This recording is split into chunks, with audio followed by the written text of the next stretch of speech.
नाज़रीन, हिन वक़्तु असां वगड़ शहर में मौजूद आहियूं, जॾहिं त मुल्क में हर रोज़ वधंदड़ महांगाई जिते ग़रीब तबके खे परेशान कयो आहे, त उते उन सां गॾोगॾु जेके इंसानी ज़िंदगियूं बचाइण वारियूं जेके अंग्रेज़ी दवाऊं जूं जेके क़ीमतूं आहिनि उहे बि आसमान ते वञी पहुतियूं आहिनि। ग़रीब तबको त दवा ख़रीद करण त पंहिंजी जॻह ते उन लाइ ख़ाब बणियल आहे, पर जेको सफ़ेद तबको आहे उहो बि शदीद परेशानी वारे हाल में आहे। अचो त हिते कुझु शहरनि सां ॻाल्हि ॿोल कयूं त वधीक उन्हनि जो छा चवणु आहे। इंसान घटि वधि करे खाई सघे थो, पर जेके सिहत जी शइ आहे, दवा या एतिरा परसेंट महांगाई 20 खां 30% महांगाई थी वई आहे। ग़रीब माण्हू वॾे वेल में अची वेंदो। असां हुकूमत खे परज़ोर अपील था कयूं त दवाउनि ते टैक्स घटाए ग़रीब माण्हू खे रिलीफ ॾिनो वञे। सिहत खाते जे मिनिस्टर खे परज़ोर अपील कंदासीं त जेके सिंध पूरे पाकिस्तान अंदरि दवाऊं महांगाई कयूं आहिनि, इहे जेके अॼुकल्ह बीमारियूं आहिनि उहे बि आम थी वियूं आहिनि। अताई डॉक्टरनि ते बि एक्शन खयो वञे त जीअं हिननि ब्लड प्रेशर ऐं ॿियो कामण जी बीमारियूं जा इन्हनि ते घटिताई थी सघे। इहो ई आहे त जेके दवाऊं 20 खां 30% महांगी थी वियूं आहिनि।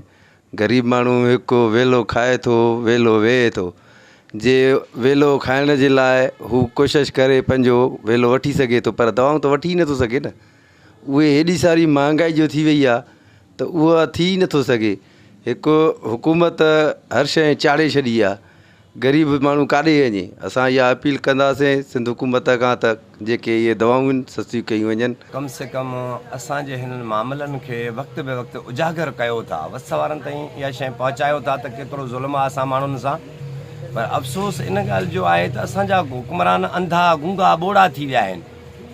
ॼाणे वाणे हर का शइ जी इल्मु अथनि, हर शइ जी इल्मु अथनि, त हिन वक़्तु इहा हालत लॻी पई आहे जो पहिरीं ॻाल्हि आहे त सरकारी अस्पताल में मेडिसन न आहे। इहा टिकी फ़ोटो त खणी रखी, टके वारी टिकी रखियूं वेठा आहिनि। बाक़ी जेके अहम दवाऊं आहिनि, हिकिड़ो ग़रीब माण्हू आहे उनखे शुगर थी वई आहे। कुझु ॾींहं पहिरियां जी ॻाल्हि आहे, कंबरकोट जी हिकिड़ी अदड़ी उहा रोए पई वीडियो ते त ख़ुदारा को आहे मुंहिंजी मदद करण वारो, मां बि शुगर जी मरीज़ आहियां, मुंहिंजो पीउ बि शुगर जी मरीज़ आहे। हाणे असांखे शुगर जूं सुइयूं नथियूं मिलनि, इंजेक्शनूं नथियूं मिलनि।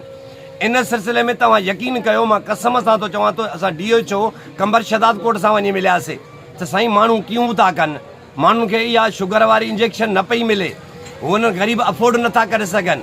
जेकॾहिं प्राइवेट स्टोरनि ते वठनि था त उनजी क़ीमत तमामु ॻोरी आहे, जेको हू उन्हनि जे लाइ लाज़मी बि आहे, उनजो जियापो बणिजी वियो आहे। इहा इंजेक्शन न मिलंदनि त हू हली न सघंदा, इहे माण्हू मरी वेंदा।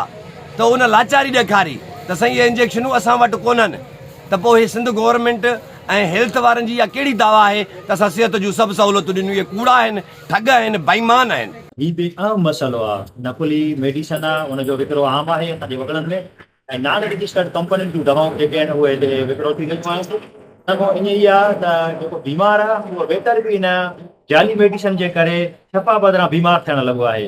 ऐं असां वटि सभ खां पहिरियों इहा ई शइ आहे त ग़रीब माण्हू उहो दवा ख़रीद त नथो करे सघे, पर जे अगरि जेको बीमार आहे बिस्तरे ते पियल आहे त उहो बुख त काटे सघे थो, पर जेको आहे सो सिहतमंद थियण लाइ जेको आहे सो दवा त वठंदो, पर उहा दवा बि हिते उनखे अहिड़ी थी ॾिनी वञे जेका नॉन रजिस्टर्ड कंपनियुनि जूं दवाऊं आहिनि। ऐं उन खां पोइ जाली मेडिसन जे करे उहो बीमार बहितर बि बीमार थींदो थो वञे। ग़रीब माण्हू जेको आहे रोज़मर्रा जी जेका महांगाई शयूं आहिनि उन में मरी रहियो आहे। उहो त पोइ वेलो मानी को टारे पई थो, को न बि खाए थो, भाॼी नथो खाई सघे, उहा ॻाल्हि अलॻि आहे। पर जेको माण्हू बीमार आहे उहो पंहिंजी सिहत लाइ पिनी सिनी बि चवंदो त माना मां हिकिड़े वेले जी दवा वठी अचां।